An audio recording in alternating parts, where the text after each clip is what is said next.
Welcome to Off the Coast, where we examine the views from Vancouver Island with your host, Rosemary Barnes. New and exciting things, preserved and respected things, business, recreation, politics, travel, all from the point of view of the people living and working on the island. Rosemary is a professional speaker and certified speaking coach living in historic Ladysmith and loving every day of the island life. Here is your Vancouver Island host, Rosemary.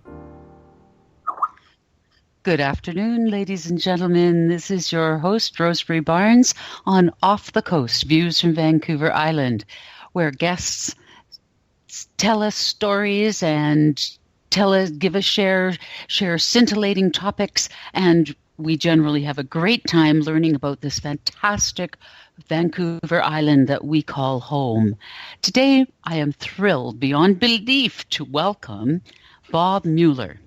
Now, Bob has a topic that you don't often hear about and which I'm not completely sure of. Safe to say, it is called Finding Your Butkus.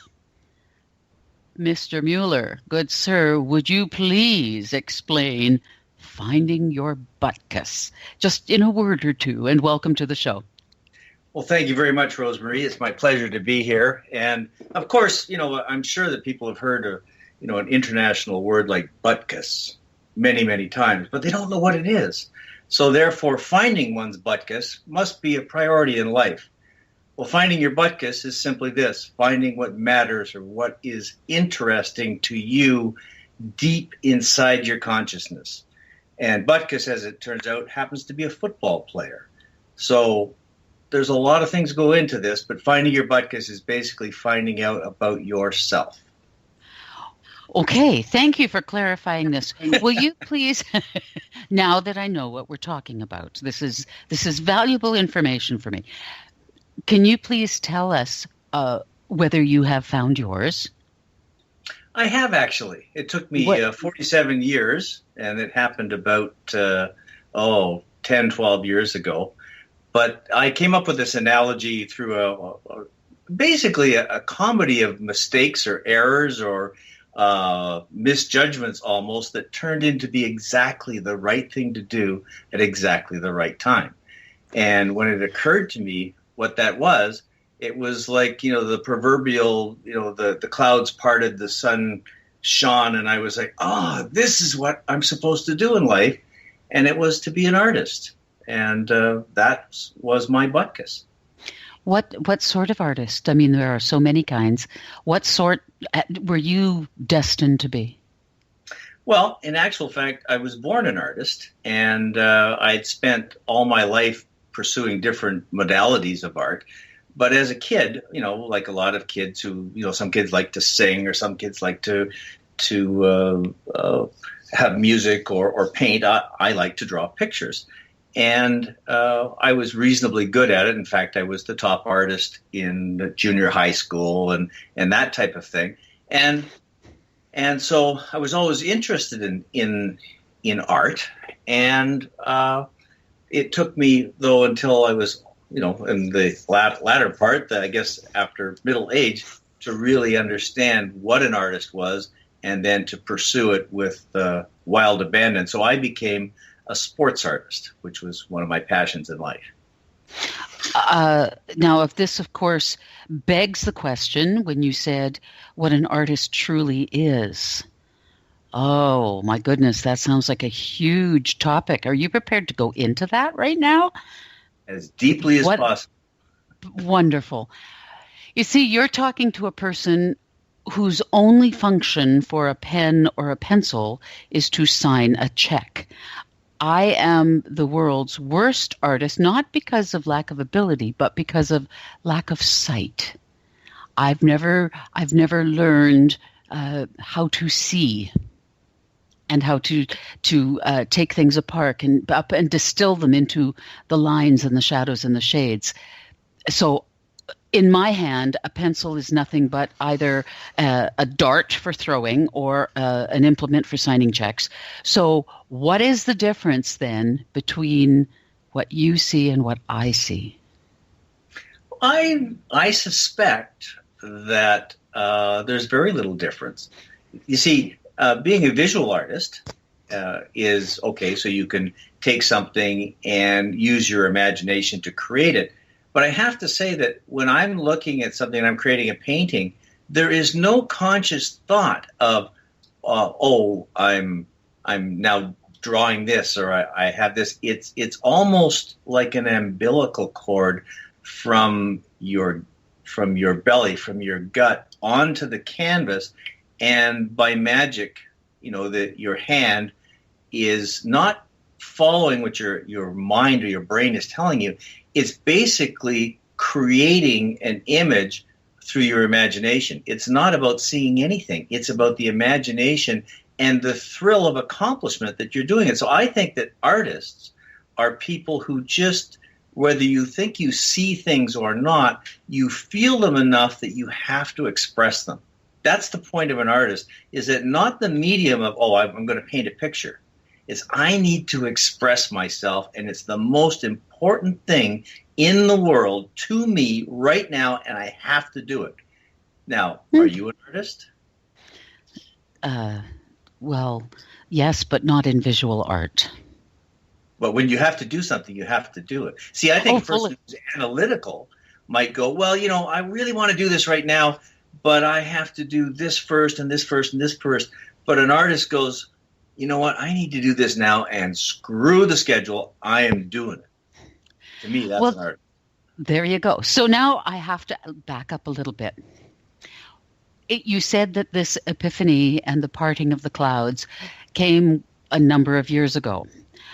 What was the journey to get there? From whence did you hail? And you mentioned that I know that you're building a house and that you were framing your home, and so obviously you've got those skills too. So who is the old version of Bob Butkus? I said that.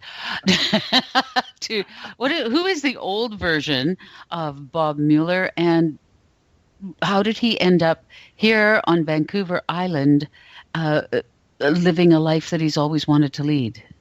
Well, I'll give you the basic 101 is, first off, I was born into a military family. So the idea of moving and being in constant motion was part of our existence, because, we moved every 3 years across the country, whether we liked it or not. So I grew up with that idea in mind.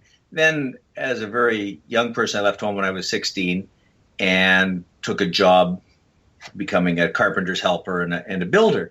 And so I did that for the first 10, 11 years of my life. And it taught me some of the most important lessons of my life, which was creating a foundation, learning how to work, learning how to do things correctly, I guess, if you would, and learning to become an artisan with my hands. I already had the idea of being an artist from my school experience, but learning to actually build something with your hands was something very big. At the same time, interesting, talking about the hands, excuse me, when I started building construction, I also started martial arts classes. I was learning karate.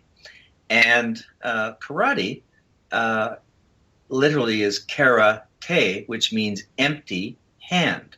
So I was learning the art of the hand in martial arts, and I did that for some 30 years. In actual fact, that was my second career, where I started various martial arts programs right across Canada, teaching children. And we were one of the innovators in the early 80s to teach children of young ages and create a program for schools and all kinds of things. But it was still about the hands. So the relationship of being a builder, learning with your hands, then the karate, learning the empty hand art. And I did that for, as I say, about 25 years, and developed an idea of how to teach and how to present things in a way that was both artistic and interesting. And I created a rather large following. In actual fact, I think at the last count, I taught somewhere around 10 or 11,000 people across Canada. Wow. Yeah. And that's a lot. I have literally dozens and dozens of people contact me from time to time saying, geez, you made an impact in my life for this. And lots of times you had no idea. You were just teaching and doing your thing because that was your business. So, to me, the idea of expressing yourself there again became formulated through becoming a martial arts teacher.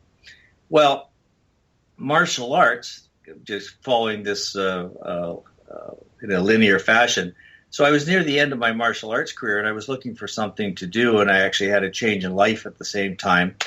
And I decided that I got interested in yoga, and I became a yoga teacher, which was very surprising to me because I'm not limber and flexible in any way, which as far as my body, I'm sort of built like, well, a bit of a truck driver, I guess, if you want to call it. But the yoga I found so challenging that it actually became the flint or the spark that brought the artist back. And that's a whole nother story, but I can go into that later on if you like. But basically there's 3 direct stages in my life. It was becoming the builder, there was becoming the martial artist, and then there was becoming the artist, which then has led to the speaking and the writing. And, like an artist is not, as I say, like just a visual person. In fact, I'm as interested in speaking and writing about my art as I am about painting. Well, it's all a matter of communication, isn't it? Absolutely. Whether you're doing it on a canvas, on a piece of paper, through your words, through dance, through whatever, it's all about communication. So that's fascinating. All right, but wait a minute. Yoga is a real workout. Yoga is not an easy thing to do.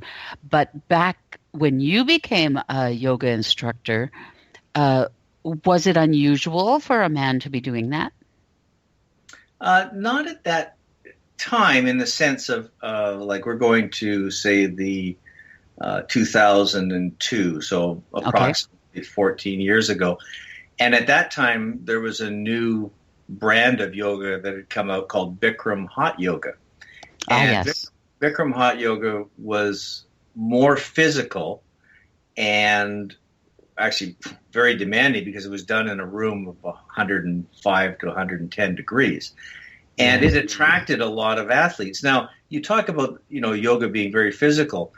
As a martial artist, I had competed in over 100 different karate tournaments. I'd also been a boxer, football player. So I was used to doing very challenging, tough things. I mean, fighting is not exactly a lightweight thing to do. It takes a lot of confidence. It takes a lot of training and ability and heart to do.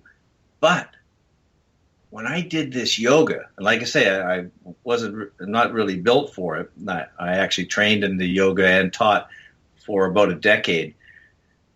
And I never became good at it, but it was the, let's just say, the flint that happened. And the reason that the yoga was so important to my story was that I wasn't any good at it. And I'd put myself in a position where, for one of the few times in my life, I absolutely failed. Ooh. Are you interested in that? Ooh. But we learn more from our failures than we do from our successes. So what a fabulous opportunity. Well, let me tell you what happened to me. Okay. So I had a lady friend at the time, and she wanted to become a yoga teacher. And I said, well, okay. But I'm not interested in yoga, but I was interested in her, and I thought this would be good for the relationship, which it was. And she said, I'm going to go to Los Angeles and go to this 9-week course with Bikram Chowdhury and to be a hot yoga teacher. And I went, well, all right, I'm up for an adventure. And by the way, a $10,000 bill at the same time. And so we went to this training. Well, let me tell you, like I say, I've been a martial arts teacher, done boxing, football. I figured anything I could run into and hit with my head was probably a good exercise. And so I went to this yoga training. It was absolutely the hardest thing I ever did in my life, with hands down, because this was 2 90-minute classes in a room packed full of 300 people, all being taught. The room was about 115 degrees. So you did 2 of these classes a day, and then another 8 to 10 hours.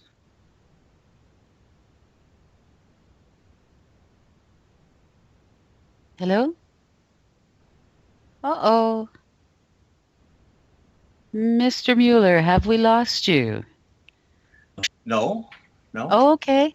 I lost you there for a second. Okay. You're back up now. Okay, where was I? Okay. Just disappeared completely off the air. Okay. So 8 to 10 hours of what? Hot yoga a day. Oh, my So goodness. You were okay. We're in a hot, fading in and out here. okay, am I Yeah, there? yeah, you're fading in and out like crazy. So, How's this? okay, let's try this now. Okay, I'm here.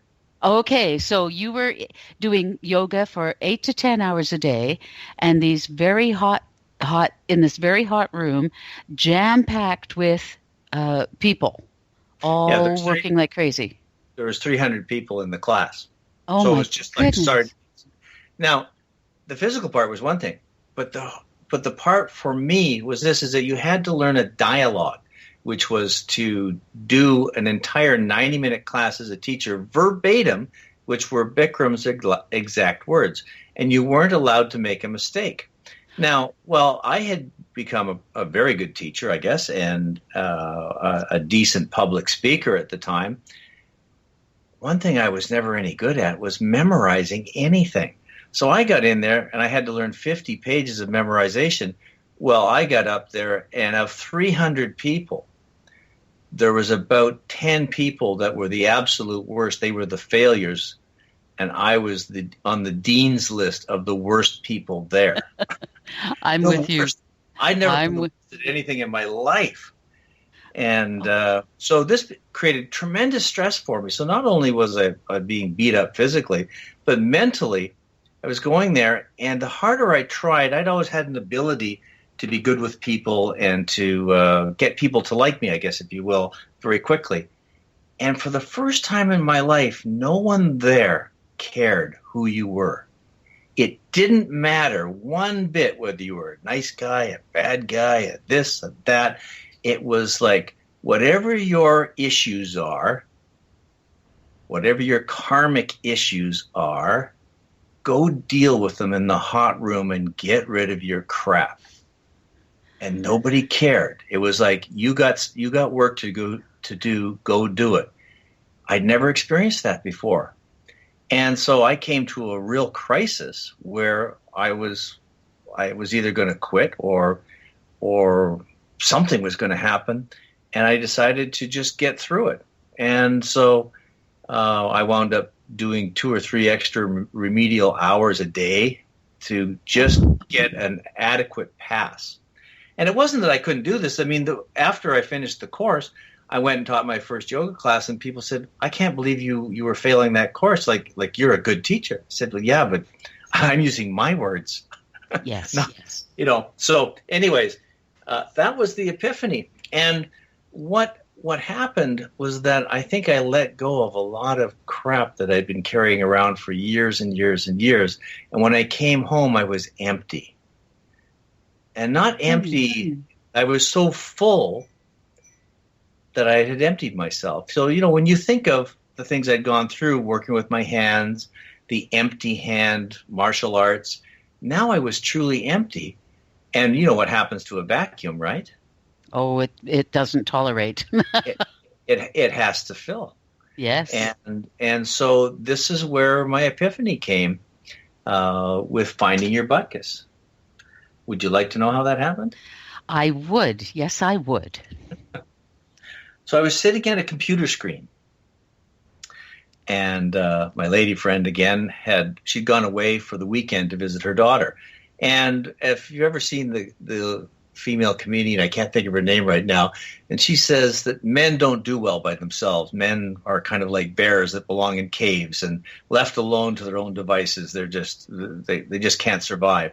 Well, that was me. Dear. I was thrashing around this weekend, and I'd eaten all the pizza and Chinese food I could stand, and I'd watched all the television I could stand, and I was completely bored, and I was staring in front of a computer screen looking for something to do.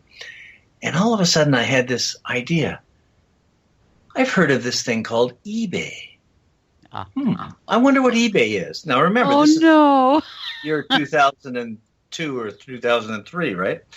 And so I typed in eBay, and up came this screen. And on the screen, a little box was there, and I looked at it, and I imagined it to say, what are you interested in? What do you want? And I looked at it and went, wow, what am I interested in? What do I want? I went, I'm interested in Dick Butkus.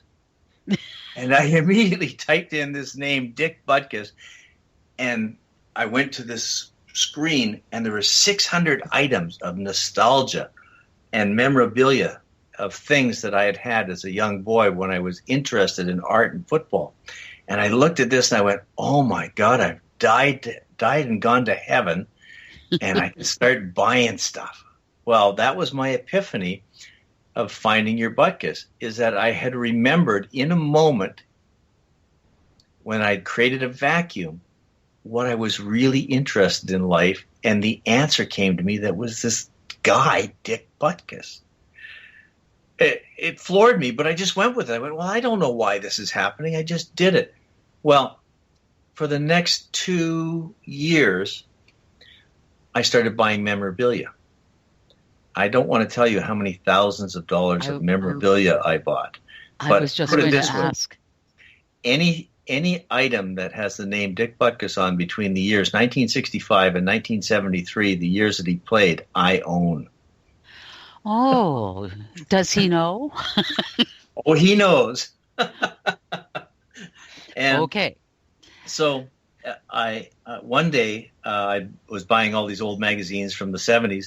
A magazine showed up of a magazine that I'd had when I was a young boy, when I played football, and Dick Butkus was my hero. And I opened it up, and in the centerfold of the picture, or of the magazine, was this photograph of Dick Butkus charging, and he was going to tackle somebody. And I looked at that, and I went, oh my God, that is like the greatest picture I've ever seen in my life. I want to paint that. And so I immediately went down to the art store in Victoria, where I was living at the time. And I walked in, and I said, I used to be an artist when I was in high school. I've never painted. I used to sketch with charcoal. But I'd like to paint. What do I need? Well, the guy you could see him rubbing his hands. And I left there $600 lighter and a whole bunch of stuff, including a book of how to paint. And so I went home. The book. No kidding. Really, I got a book of how to paint. Well, I'd never been much of a scholar in school, so I got home and I browsed the book and I looked at it, and I gave the book to my girlfriend. I said, you might be interested in reading this. I'm going to paint. And for the next 2 years, I painted pictures of Dick Butkus. Solid. That's all I did. And went to yoga. I was obsessed. I was just going to say, there's a name for this sort of behavior. It's called obsessive compulsive behavior. Well, I liken it the movie First Encounters of the Third Kind. Yes. With Richard Dreyfuss. When Richard Dreyfuss is at the table with a mound of mashed potatoes and he's making a mountain, that was me with Dick Butkus. I had the mashed potatoes and I was obsessed. Wow. All right. So now you have mountains, not of mashed potatoes, but of images of Mr. Butkus. How has that all translated to now? You're an Emmy Award winner. Would you like to tell me how you went from piles of pictures of Mr. Butkus to receiving an Emmy? This has got to be a good story. Well, there's a whole bunch of ups and downs in between, but let me just paint a picture for you. All right. Have you ever had a feeling that became a thought, and the thought became an obsession? Have you ever fallen in love or done something on a whim or followed your gut? Are you a fan of something or somebody. What if you could do anything? You could go anywhere or meet someone. What would you do? Where would you go if you knew you absolutely couldn't fail? Well, that idea was presented by Napoleon Hill in 1937 in Think and Grow Rich, and it was something that impressed upon me in my entire life. And that's what happened to me, was that when you have an obsession, you have a gut feel for things, you can't be denied. In fact, unlike the yoga where I was in this and obstacles were put in my way and they were creating doubt, I was so positive about my joy of painting Dick Butkus. I did not care about any outcomes. I didn't care about what was going on around me. All I cared about was having fun, and anything I could do that had anything to do with Dick Butkus or painting, I was going to do. So therefore, I spoke to everybody I could about it. I started doing things. I decided I wanted to meet him. I had many failures in that happening, and I had all kinds of things that happened to me that all had to do with this idea of just simply having fun, because I'd found this dream that I had always had in my life. And it wasn't without its failures, but the thing is, failure only happens when you start to notice it. Well, I never noticed. It just didn't matter to me that I was failing my way along. And in actual fact, I had no... I'll tell you how the idea of finding your Butkus started, was that I'd been doing these paintings, and I decided I needed an outlet to do more than the paintings. So what I did is I started teaching at various martial arts schools a martial arts seminar about Dick Butkus. And I'd created a bunch of karate techniques and things to basically teach this. And what I did was that Butkus became a metaphor for me about movement and a symbol for effort and accomplishment. So that's when I went and taught. Well, I was teaching this one day at a seminar, and a student came up to me and he said, I really enjoyed the seminar you just taught. His name was Don Lovell, and he was a very articulate military man.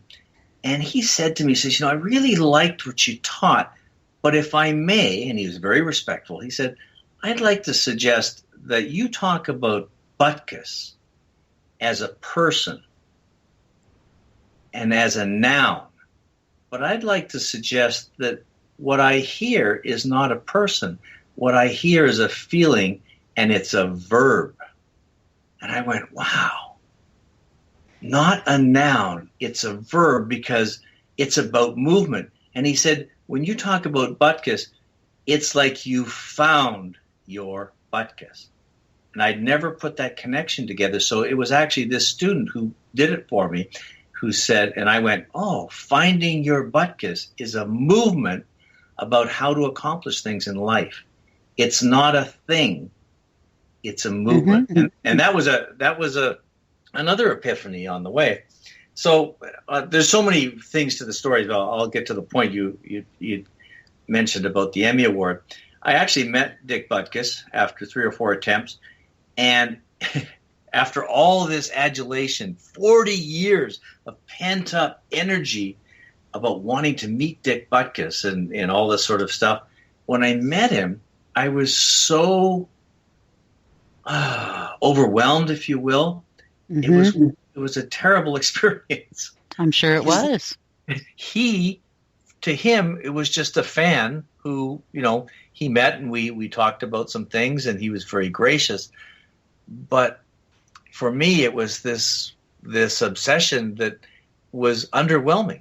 And so yes.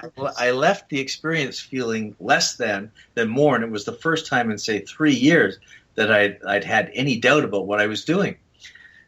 And so I came home and I thought, well, geez, I've done all this and it's not what I thought it would be.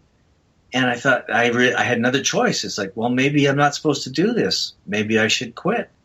And I actually had 3 or 4 months of great doubt. And I tried to do different things to do with the art, but I wasn't inspired. And I had this feeling that, well, maybe this wasn't the right thing. And then I went, well, geez, I spent 40 years thinking about this. And then I went, you know what?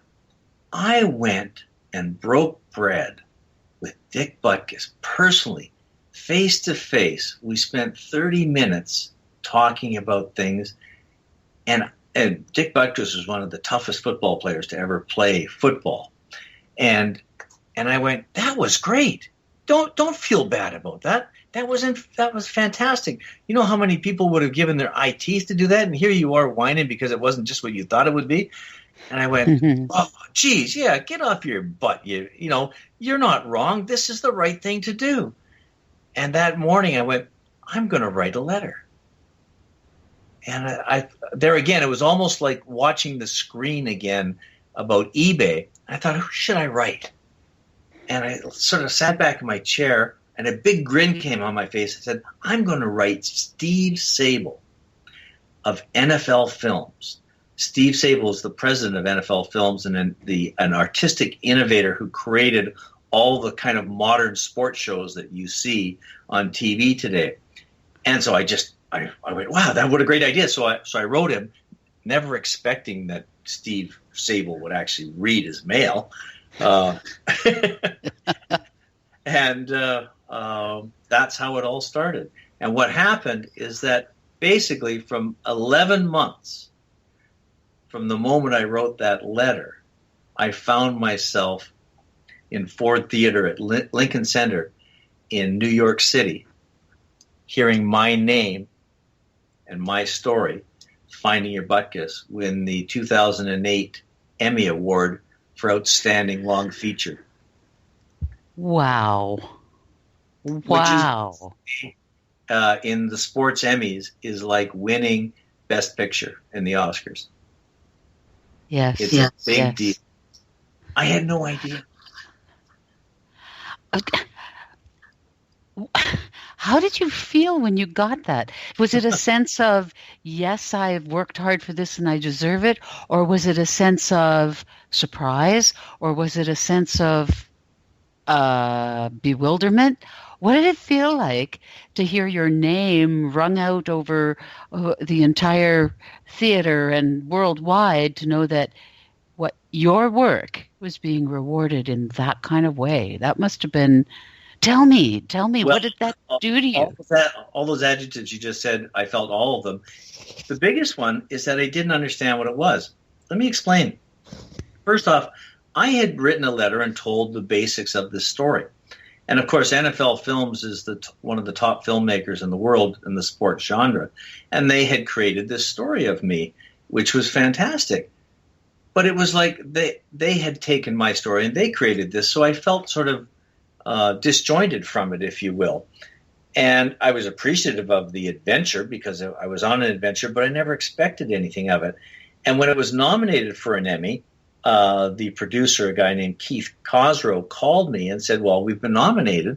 And I thought, wow, this is great. And he said, but look, you got to understand, it's at least 50-1 that we would win. And I said, oh, really? Do you feel that highly about your work? He said, well, it's not about that. He said the Emmys and all awards love tragedy. And up against this are 5 different categories of what we could only deem as being tragedy stories. There had been a Hall of Fame football coach that had died that year. There had been soccer players who had to resort to cannibalism in the Andes to survive. There was a horse that died. There was another person that had some horrible disease. And he says, we got a guy who's having a great life who likes to draw. Since we're not winning. You know, and we laughed about it. And I went, okay, yeah. He says, so look, he says, I know you want to, come and support this. He said, but I wouldn't spend the money to come to the Emmys. And I said, are you kidding?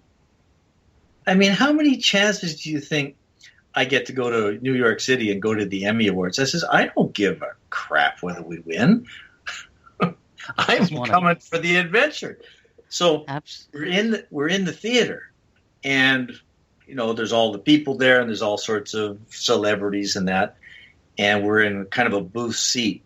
And I basically I was creating this acceptance speech in my mind of failure. Like, I was going to tell people that it was good to be nominated, and this was like, best picture. So why we were in the, we lost, but we were close. That it was going through all these scenarios in my mind.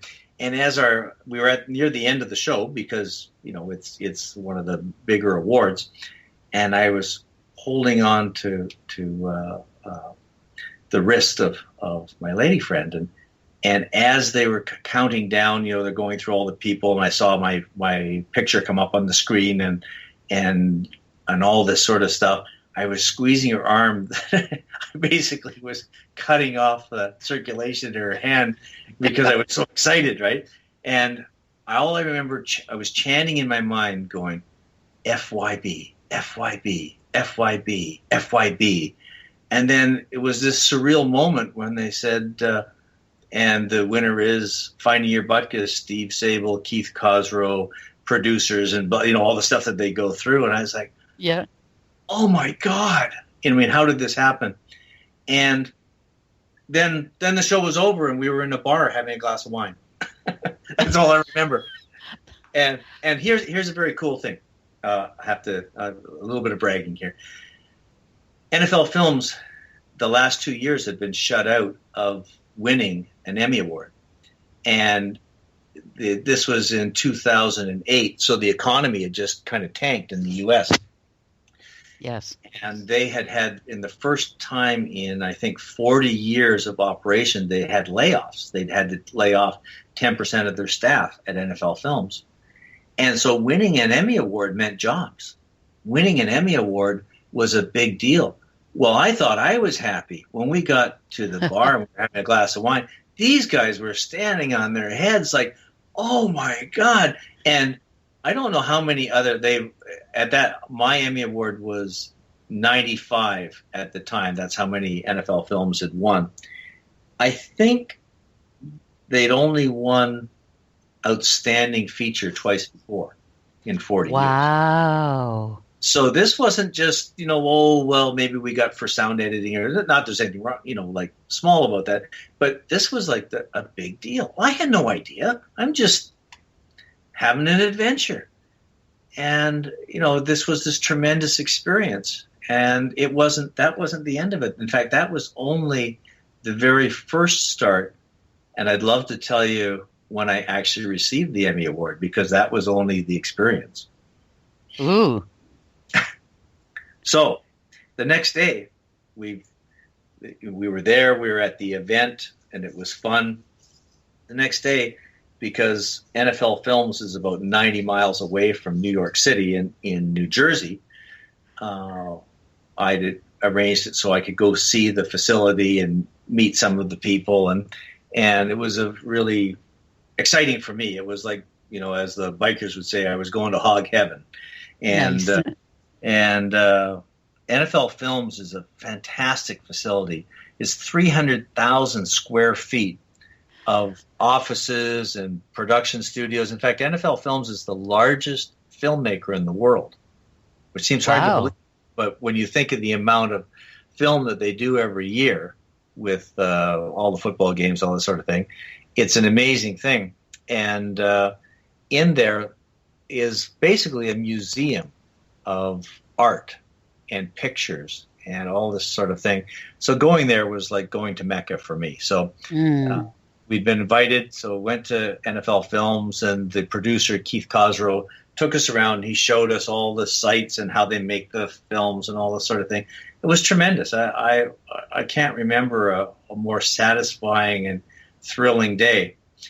But you see, I'd only had the experience of being part of the thing, but I didn't have anything to show for it because I'm not a filmmaker. I was the subject of the film, and I had written the basics of it, but I was the subject.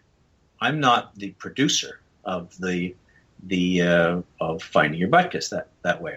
So I had no expectation. Right. So we just finished our tour of this 3,000 square feet, and we wound up back in a space in the building that I kind of recognized. And I saw some sets that I'd sort of seen before. And the producer, Keith, said, would you mind having a seat here? And he went off, and there was a whole bunch of milling going around. And I'm waiting there, kind of looking around, and then he summoned us to come into this corner office. And I walked in, and I see a whole bunch of people huddled around a desk, kind of talking about something. And this person looks up. Well, I'd seen this person probably 1,000 times on TV. His name was Steve Sable, the person, the president of NFL Films. And I went, oh my God, is that Steve Sable? And this was going through my mind. And he rounds the desk, and he's got a golden Emmy in his hand. And he looks at me, he says, Bob, I really appreciate the work that you did. And your story is the kind of story that we at NFL Films love to tell. And we'll be telling your story for years to come. And I'd like to present you with this personal Emmy Award to take home. Well, wow. It was amazing. That, now, in the theater was exciting. Now that, right now, I get choked up thinking about it. Yeah. Oh, my goodness. That was the moment. That's incredible. Now, you wrote that book about finding your Butkus, but I understand you've got another book as well. Yes. So you didn't finish the story, or did something else happen? Is it a continuation of the first one? Tell us about the second book. Okay. Well, first off, I'm a visual artist. I was not a writer of any sort, but I had many influences in my life. And the biggest thing is I found out that I was a very good storyteller, and I have lots of stories, and I've had a kind of an interesting life, I think. And so I decided, this is about 6 or 7 years ago, that I'd like to write some stories that were my favorite stories, I guess, and leave them for my grandchildren, I guess, would be the best way to explain it. So I wrote a book of stories that included this story about finding your Butkus and other stories that had been meaningful to me in my various construction and martial arts lives. But it didn't have a point other than to just tell some interesting stories, which I think I did a pretty good job of. And I published the book, self-published it, and that it really didn't have a purpose. It just had a purpose that I wanted to record some stories that I thought would be for like posterity. That was the purpose. So fast forward a few years, and I've got into my speaking career, and I realized that this book, although it was interesting to me, it didn't really outline my philosophy in psychology. It had stories, but they were not disjointed, but they didn't really have a point to them other than here's an interesting story and here's a little piece of philosophy that goes with it. So I thought, well, why don't I take all these bits and pieces of things that I've learned and come up with something that is truly me and unique, like my art has become. And so I came up with the second version, which is Finding Your Butkus. I call it the 4 quarters. And it's based on the analogy of the sport I love, which is football. And that was basically what I've created. And this book has a specific methodology, and it's meant to teach and inspire. So I use my stories to explain how to get what you want in life, and I use football and my playbook as how to do that. So that's what I do. So that, yes, there's not only do you call it a playbook, but you've actually got plays in the book, right? I do. You know, it's like many authors or teachers have in their books, they have life strategies or systems or paradigms. I got a playbook, and it's perfect. So let me give you an idea. There's, football is a very descriptive thing. So I have 6 plays. My 6 plays are the dive, the sweep, the draw option, the veer, the reverse, and the bomb. That's where the saying "the bomb" comes from, right? That's right. There's also another term that I've heard you use, and that is the hero within. Mm-hmm. What is that? Well, the hero within is something that I think Finding Your Butkus actually is. And I took that from the historian Joseph Campbell. And he wrote a book called Hero with a Thousand Faces, which is all about mythology. And he was one of the top people in the world who studied how myths are created and how they pervade everyone's life. Basically, he was a 20th century philosopher who taught about this. And he says, we in some ways are all heroes. We're all living a myth. But do you listen to the call? So think about that. If we're all heroes and we're all living a myth, the key question here is, but do you listen? So when I read that, I went, well, that's Finding Your Butkus. Because it's not about what happens to you in life. It's about what you do with it. And so when I looked at this, basically Campbell wrote that a hero is a simple thing, is that a hero goes from a common, everyday place into a region of supernatural or wonder. And a hero encounters fabulous forces and has some kind of a decisive victory. Then the hero comes back from a mysterious adventure to bestow the boons or powers upon their fellow men. So basically, a hero is simply someone who goes out of their way to create something interesting and then comes back to share it. And basically, Joseph Campbell says that we all are heroes. Now think about that. If we're all heroes, what's the key thing between being a hero and not being a hero? To me, the key part is, do you listen to yourself? Do you listen to your calling? This is the key.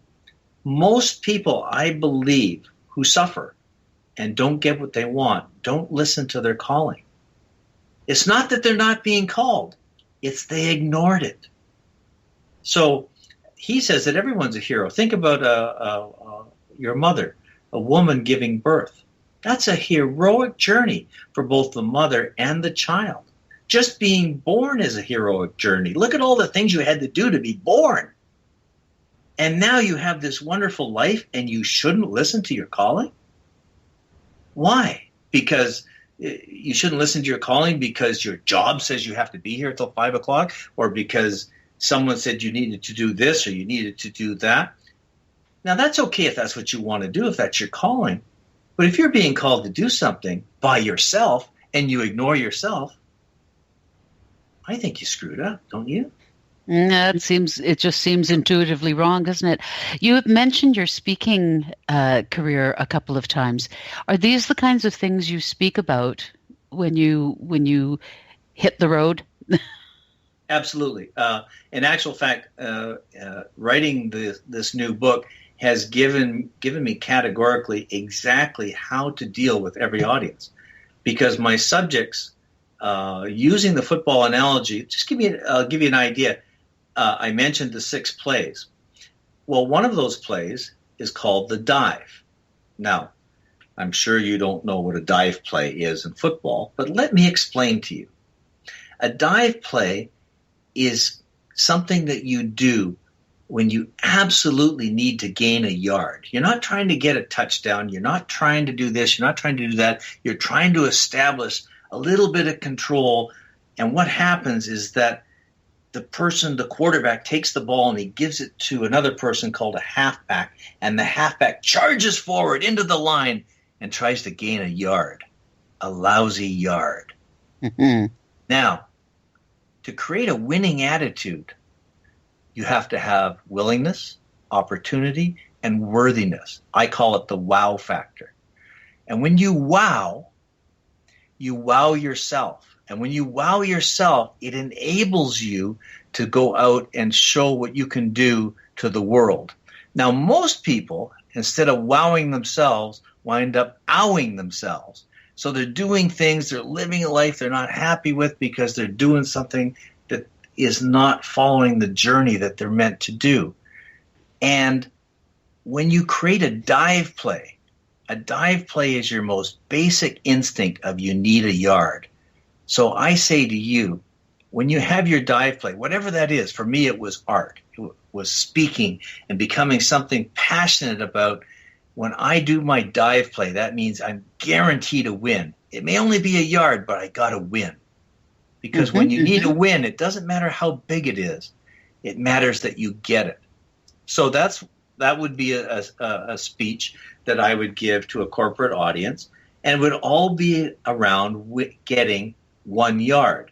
Now, when I take my Finding Your Butkus story, the 4 quarters, which starts with the kickoff, goes through the game plan, and it ends up with the 4th quarter comeback, that's my story of Finding Your Butkus. I had all these adventures. Some of them worked against me, some of them worked for me, but they were all about like a game where you need plays, and sometimes you just need a yard to get the next first down to be able to get yourself to the next part.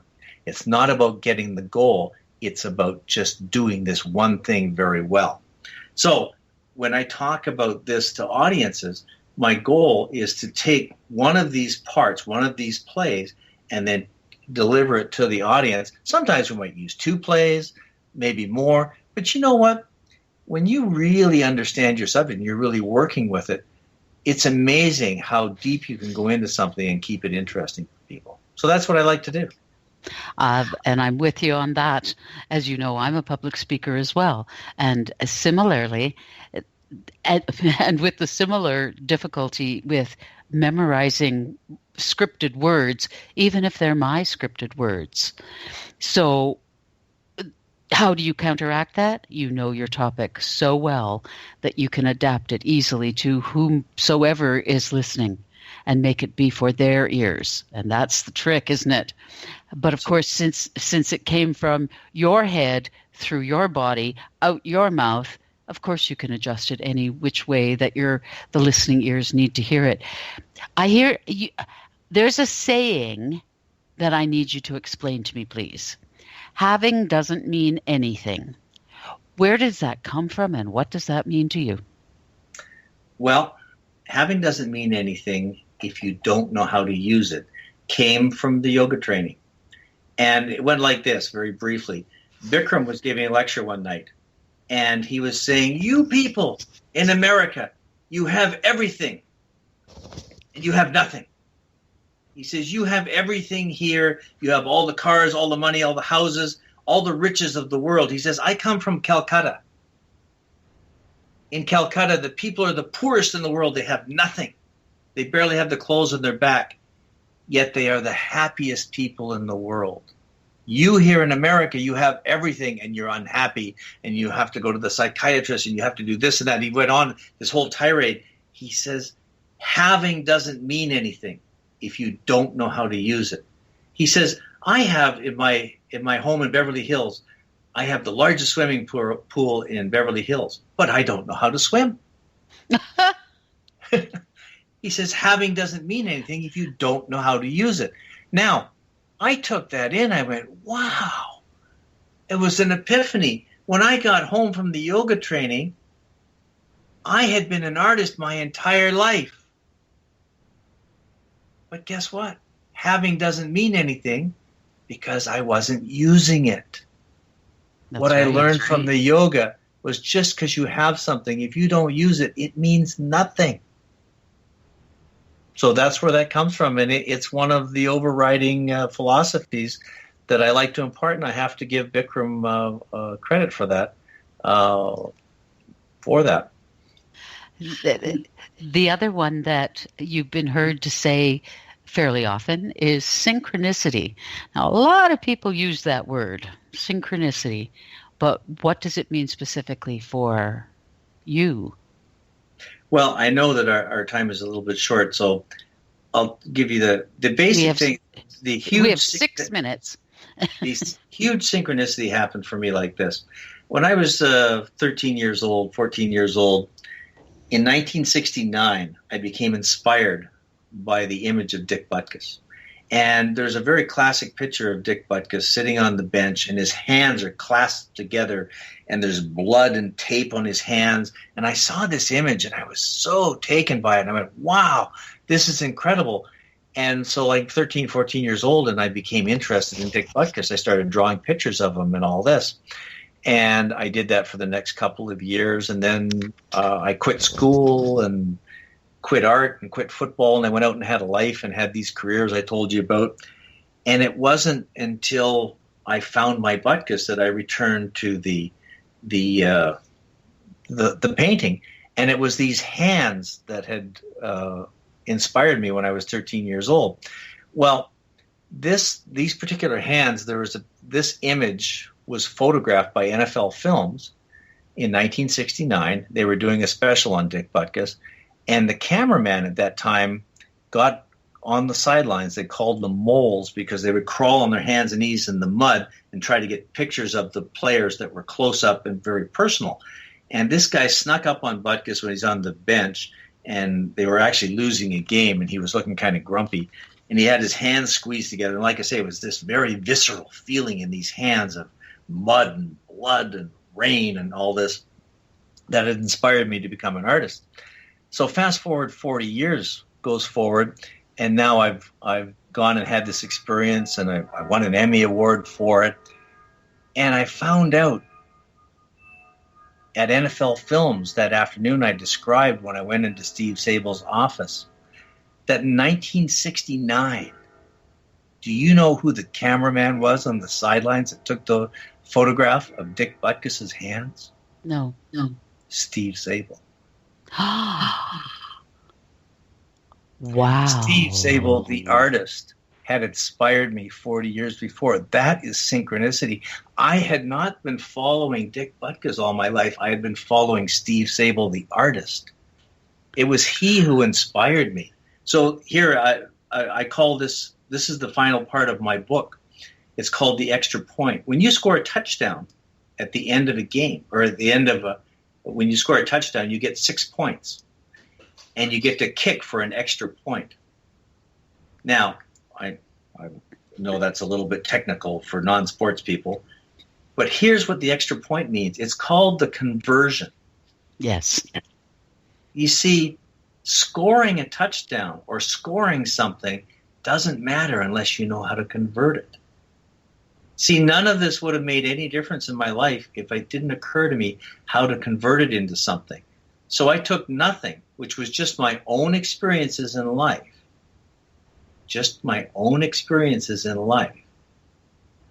and converted them from what interested me to what I found was interesting for other people.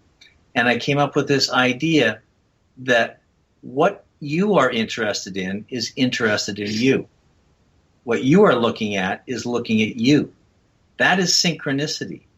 And what I found out that all the people, places, and things I had been interested in all my life were just as interested in me. And that's what brought us together. There was no science other than that. So my recommendation to people and how I end my book is this, and I quote Wayne Gretzky, is that you miss 100% of the shots you don't take. So my recommendation, take a shot. Take a shot. That falls right in with the hero within, right? Absolutely. So I'm curious, when you are out speaking, yes. Who do you speak to? Who do you have the biggest impact on?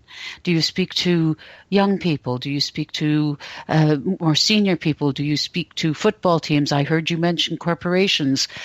Who do you take your message to? Well, I've done various things. We've done auditoriums of high school students and this type of thing, smaller groups, various charities, Rotaries, and this. But where I do the best is, and what I enjoy the most, is talking to corporate leaders and turning this message into something that can inspire people to do better in their business, do better in their careers.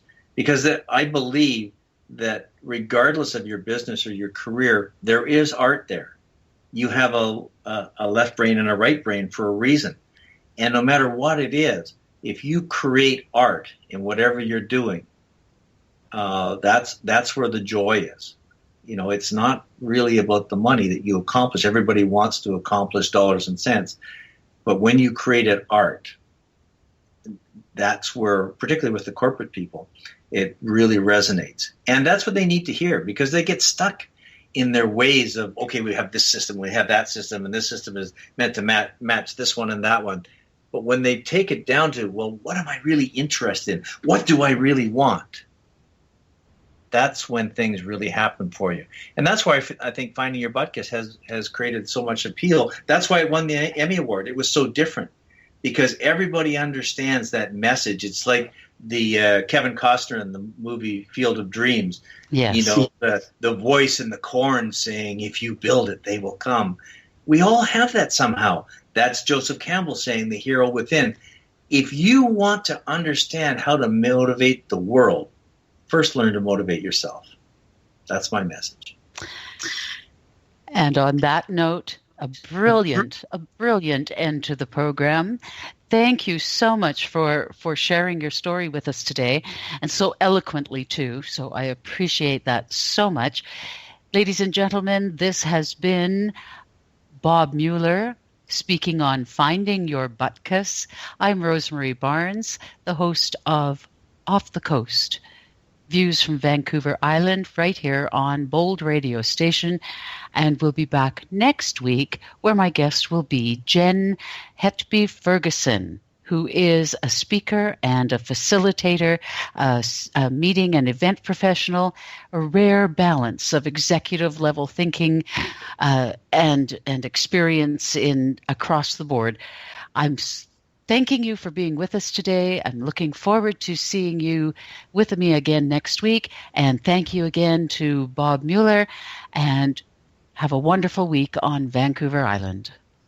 Thank you for listening to Off the Coast, Views from Vancouver Island, with host Rosemary Barnes. To book Rosemary as a speaker or speaking coach, or to offer suggestions of extraordinary guests for the show, please visit her website at www.confidentstages.com.